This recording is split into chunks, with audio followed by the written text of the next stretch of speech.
standard GK को same knowledge of general knowledge of Tripura Northeast India flora fauna climate को law को IT no simi bat इनका IT by science simi no bat teke bebang no same no इनका को IT by science ने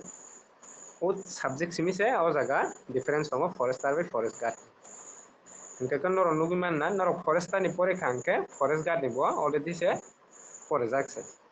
jase ko IT by science no extra ma pore sne sir इनका जगह तो sir অবশ্যই cock বড় Bengali any cock হি সুইমানি 100 মার আবো তামো exam দেংনাই আবনি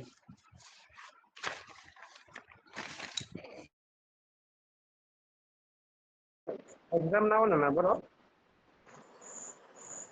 qualifying nature do ko mo ta bungla noro to khlai manai namo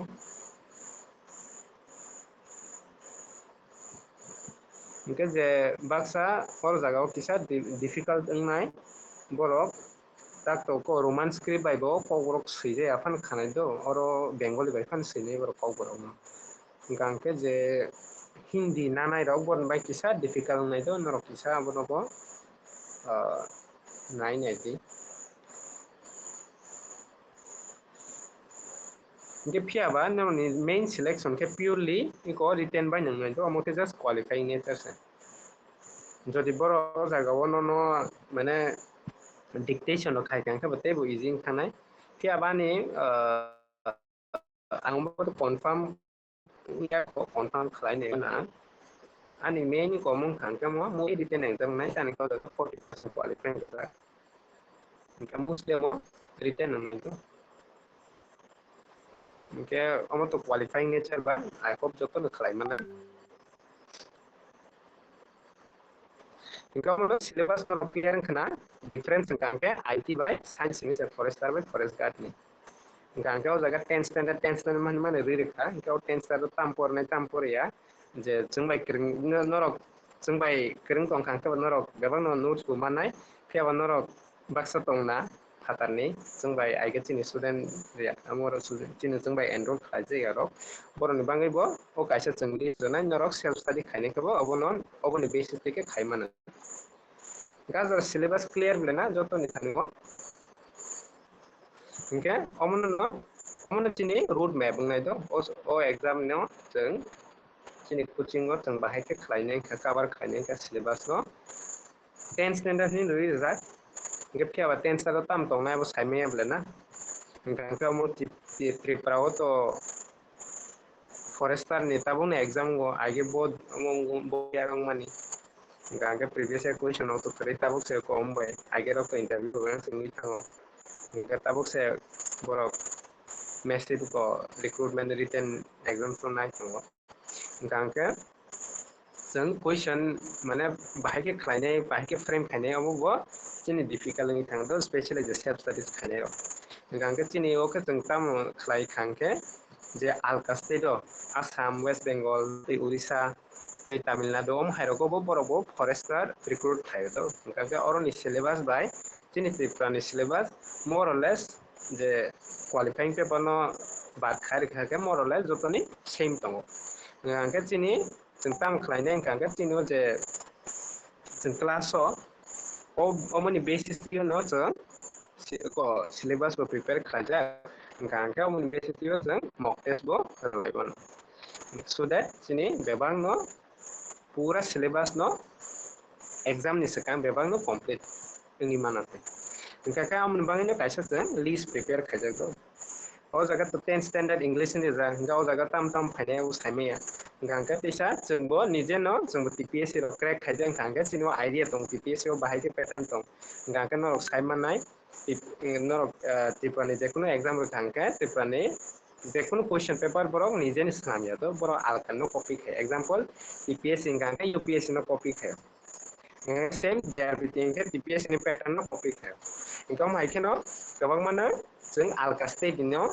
copy खायो तो तानि खांगे जे क्वेश्चंस नामनारे बर नॉर्मली बर नो कॉन्ट्रैक्ट रिन्यूअल गवर्नमेंट रो गांका हाइकेनो इनका ताव बाहाय जों प्रेडिक्ट खाने खांगे जों आलका स्टेट नि जे सिमिलर एग्जाम नावै जों मॉक टेस्ट प्रैक्टिस खाने इनका कॉमन बेसिस नि जों तिनि सिलेबस बाय लिखाय जों abono pore na do ngka gam hai kai kan chini complete preparation bungi thong ngka mo ni bang jo chang o jaga list prepare kamo share bu khai ro chang freely ngor na di English o tam tam tong nai kan ke first ngka synonym by antonyms the reading comprehension amno chang this book no ngka kaisa sentence no blank her nai o jaga wa nang either mo preposition da sungai ba article au da sungai mo kaisa tong nai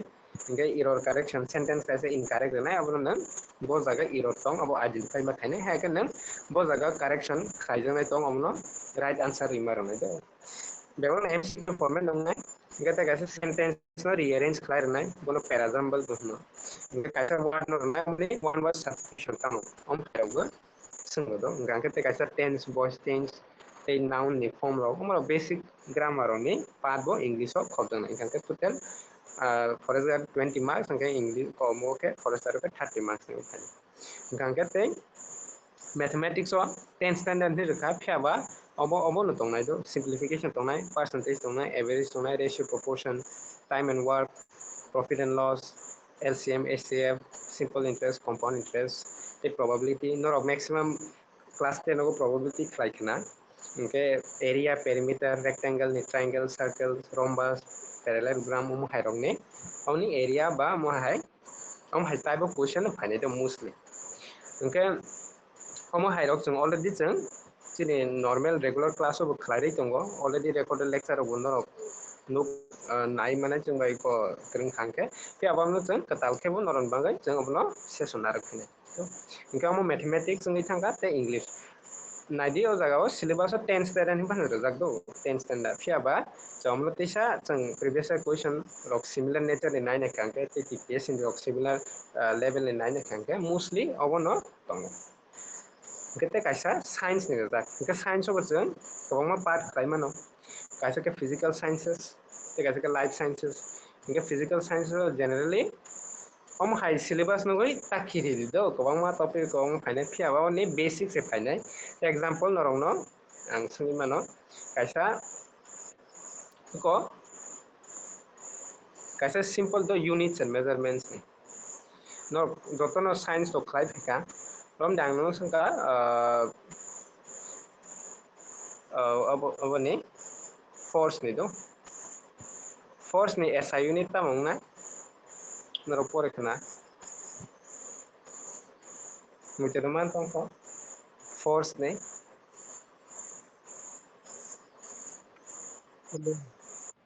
do okay amno bad Energy, sir. amno bad do amno bad de okay normal ang basic mo sungnai jeng voltmeter ni tong le na voltmeter ni khana khana voltmeter tamno measure khai Current. current na voltage measure khai le na इनके watt जों bulb rok pai kan ke watt como power no measure power ni SI unit gan ke om hai ke na om hai basic question se phane do asa kirina na science ni जों 11 12 ni science aba rok krei just basic 10 level in do जों already class 10 abo khlai phai kamono ingamo easy se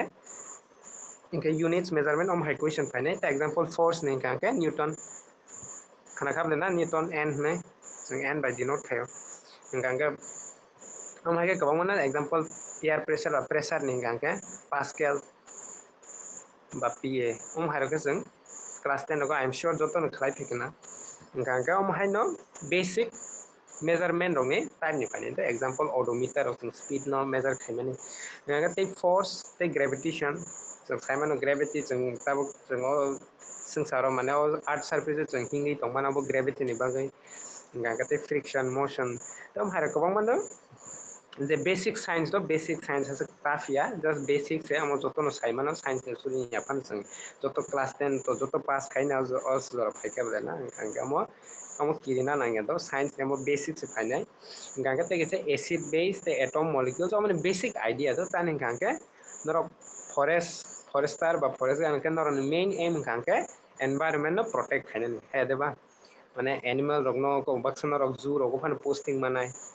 गांको animal no protect खाने बा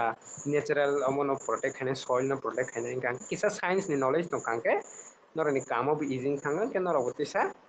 बुझि माने काम खाई तिसा आराम नंग ओम हाइदो केमन बांगे नि बरो ओम हाई science नि basic वो test खाय ओके ते कैसा life okay basically animal plants नि रिलेटेड ताने के बोलोंगो न सामतांनाय बिलेना के बोलोंगो प्लांट्स रनि अमरनि एक्चुअली मो इंटरेस्टिंग सिंगना नरो अमनो सरिं थांगै नरो जॉब खायप्रो इम्प्लीमेंटेशन नरो मा खलायखां के नरो आफ्रो थियोरी पर फैमिली ताबक से रियल लाइफ नो गावम हायखे नरो कैसा अमो जोंने तो कैसा लर्निंग एक्सपीरियंस माने कांका मरनो कैसा अपॉर्चुनिटी हायके ना दि अमनो सिलेबस नो गया बेलाय गोबां ने am हायके टाउन सलितो का बेसिक जे बायोलॉजी 10 लेवल नि सेल फोटोसिंथेसिस जों साइमन ब्लेना जेने माइ बिराबि जों थांग दङ खियाबा बुखांवा फंग बियांनि बर एनार्जी ना बा ब्रो बाहायके माइचा Sir, sunlight leaves me.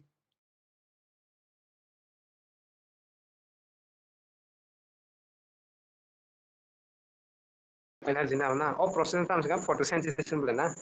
किंतु बेसिक थिंग्स सिमी से दंनाय क्वेश्चन ऑफ फाइनाय खियाबा बर